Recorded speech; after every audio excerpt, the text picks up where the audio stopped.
So this week in the spotlight is our Higher Education for All project, our PhD student Cloe Cox, and she is going to present on design and delivery of accessible, inclusive, full-time online degree programs from students for underrepresented groups. Go ahead and take it away, Chloe. Thanks a million. Thank you, Louise, for that introduction. So good afternoon, everyone. My name is Cloe Warner and I will be presenting to you the HigherEd4All project. First of all, I will give you an overview of the project, which is delivering accessible, inclusive, full-time online degrees designed to meet the needs of students from underrepresented groups. Then I will give you an overview of my first phase of my research happening in parallel to the development of the degrees, which is seeking to identify barriers and facilitators for these students in being able to engage in online learning. So, as well as our full-time on-campus students in IT Sligo, if we add up the various types of online students from our full award-bearing courses, professional development courses and MOOCs, we have more than 11,000 online students, but the vast majority of these students have the same profile. They're almost all in employment or between jobs and studying part-time courses for professional development reasons, and usually with the support of their employer. But we are aware that as well as these online students and our regular on-campus students, there is another group of prospective students out there who are academically able, but for whom until now there have been no options to study for a full-time degree. So this group of underrepresented students have a range of reasons for why they cannot participate in full-time on-campus higher education. There's caring or family business responsibilities, physical or learning disabilities, cost, or geographical isolation. In the HigherEd4All project, which is supported by the Higher Education Authority in Ireland, we are providing flexible, full-time online degree programs listed via the CAO, designed specifically for this group of students. This innovative model of learning is about better facilitating equality of opportunity and access to higher education across Ireland. Being able to study full-time means that these students are able to complete their course in the same time frame as a regular on-campus student. The subjects that we have selected are such that we know there are remote working opportunities available to the students when they graduate, if attending a workplace on site would also be a challenge. The project is being carried out in partnership with the Disability Federation of Ireland, Family Carers Ireland and 2 local further education colleges. The inclusion of these partners has been very important in allowing us to design these programs to meet the needs of these students. It's also allowed me to access prospective students who are carers or have disabilities. Article 24 of the UN Convention on the Rights of Persons with Disabilities seeks to ensure that people with disabilities are not excluded from the mainstream education system on the basis of their disability. But as you can see in Ireland, and the statistics for participation of people with disabilities in higher education speak for themselves. But access and participation of people with disabilities in mainstream education is critical to the achievement of economic independence, personal fulfillment and equal participation of people with disabilities in all aspects of society. Similarly, in relation to carers in Ireland, there are huge numbers of carers, including numerous young people with caring responsibilities for whom attendance at local schools is possible, but for whom going away to college campus is not practical. This is particularly difficult in the west of Ireland, where there are many remote locations. But in developing these courses, we recognise that these types of students may have additional challenges and needs. So in this project, it has been important for us to use an evidence-based approach to identify barriers and facilitators for people in these groups, being able to participate and succeed in our full-time online courses. So IT Sligo decided to undertake some research around this in parallel to the development of these degrees. So the rationale behind my research is to identify potential barriers and facilitators to access in higher education and effective support services available and desired by students. It's important to understand the underlying mechanisms of online student participation in order to identify risk factors. So a comprehensive understanding of risk factors regarding higher education allows institutions to offer the appropriate support to students that are at risk of dropout. So I thought it was important to acknowledge that my research has been planned and funding had been received before COVID-19 had begun. So it has been important to IT Sligo to widen accessibility to higher education even before COVID-19. However, COVID-19 has highlighted just how important accessibility to higher education is. Although the aim of the current study was not to look at the impacts of COVID-19 on higher education and online learning, data collection started in the first national lockdown of Ireland back in April 2020. Therefore, the majority of the participants mentioned or reported the experiences or apprehensions that they had of online learning throughout COVID-19. So I felt that it was important to report my findings regarding COVID-19 for future research purposes. So this research is part of a larger PhD research project with 2 additional studies. However, the aims of the current study were to identify and explore the perceived barriers and facilitators, and to explore what the perceived impact of these barriers and facilitators are for potential online students, and also to determine the appropriate pre-enrollment tools and online processes beneficial for online students. So who are these underrepresented groups? Well, there's a variety of reasons for why an individual may find it difficult to attend on campus, and this was mentioned earlier. The current study utilised an exploratory qualitative approach in order to collect in-depth and detailed data, as it was concerned with individuals' experiences, feelings and perceptions towards higher education and online learning. In the current study, I managed to interview 16 participants, and I employed semi-structured interviews to collect data, which meant I had questions to ask participants, but they were free to talk about topics that I had not anticipated. And the participants were recruited by the partners of the project and supporting organisations. Finally, I used thematic analysis to analyse the data collected by the interviews in order to identify themes and patterns of meaning across the dataset in relation to the research questions. So regarding my findings, I found that each participant had a very different experience of education. Some had studied at higher education level and others had never been. And this was also the case for the format of their education, which also differed. Some had attended on campus, some online, and 2 of my participants had experience with distance learning. This was the same for the length of course. Quite a few of my participants mentioned that they did do a lot of short online courses. But participants reported a mixture of both positive and negative experiences, and I found that in turn these experiences shaped the perception that the participant had of higher education.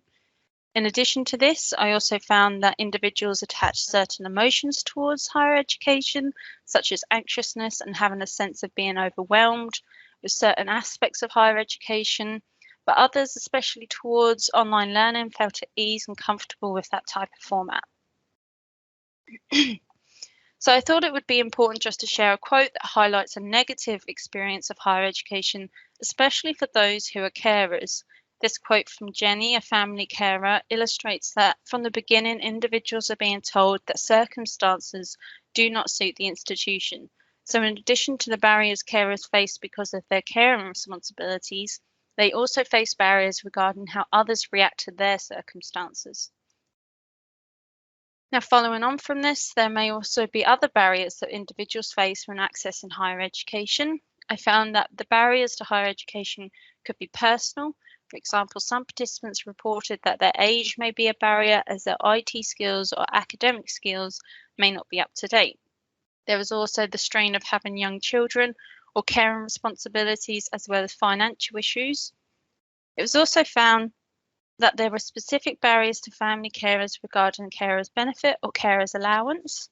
Now, there's a government policy that if a carer is working or studying over 18.5 hours a week, then they're not able to receive the carers benefit. So it's down to higher education institutions to be aware of these policies so that we're not creating an additional barrier for carers to gain access to full-time education. However, online learning has its barriers where some participants stated that technological issues and having reliable internet connection was often a worry for these participants. And then there were also barriers to individuals' learning. For example, a lack of support especially regarding unforeseen circumstances. Often carers will have emergencies, and these can last up to a couple of weeks or even months.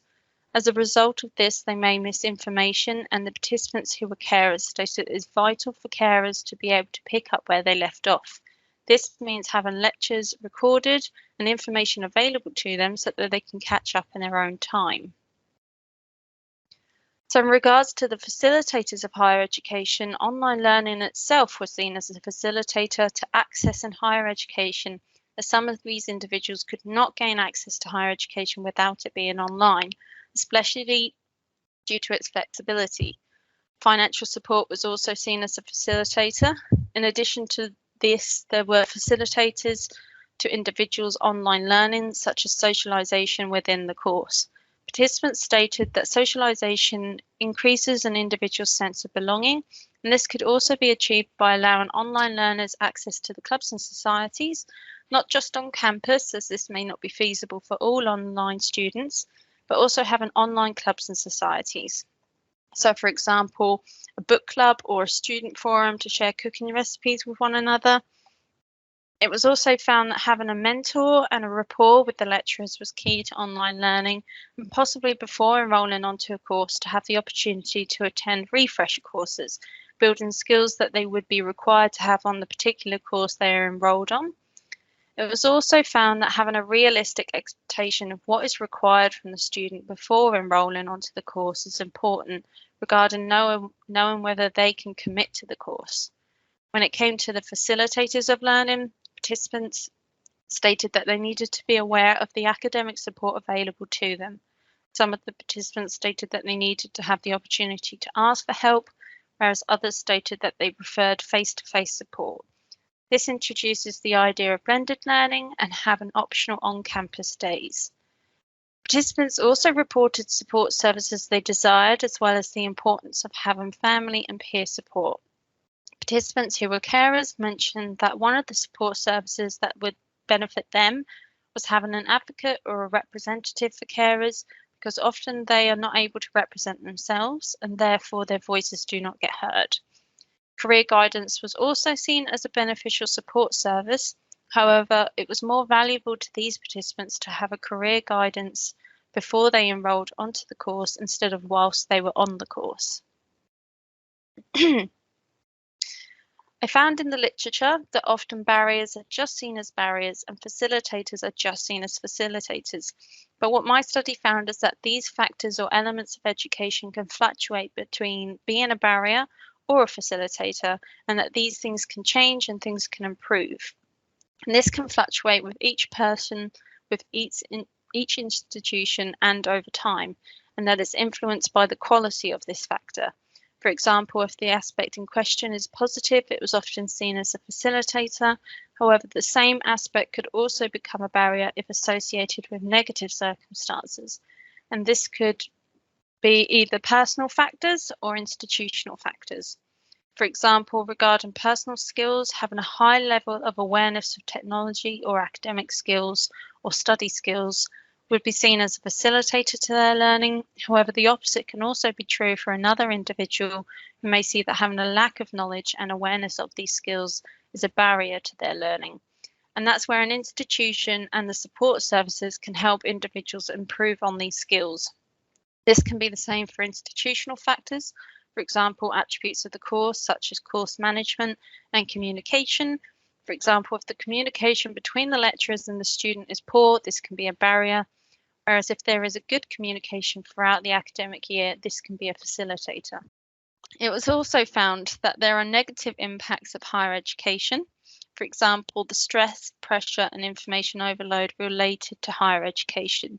It was also mentioned by participants that the isolation of online learning was seen as a negative. However, the positives of higher education were that individuals were able to progress in their career or get better job opportunities or a higher salary. And for some individuals, said it was for personal development or enjoyment that they would undertake an online course. It was also found that dropping out from study was due to nobody checking in with them, missing information, and a lack of support. However, the positives of an individual's learning was due to the accessibility and choice of resources and assignments.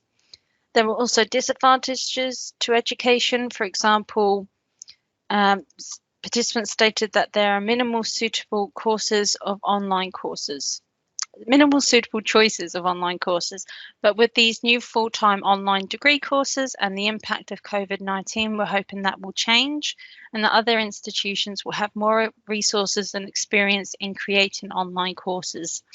There are also advantages of education, which are gaining new skills and the flexibility of online learning.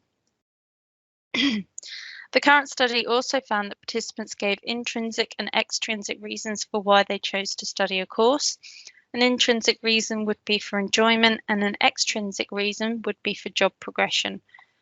The participants also mentioned their engagement on the course would be improved by having quizzes that were not graded by the lecturer and they could test themselves before and after the module, and also having the institution check in with them when they had low engagement.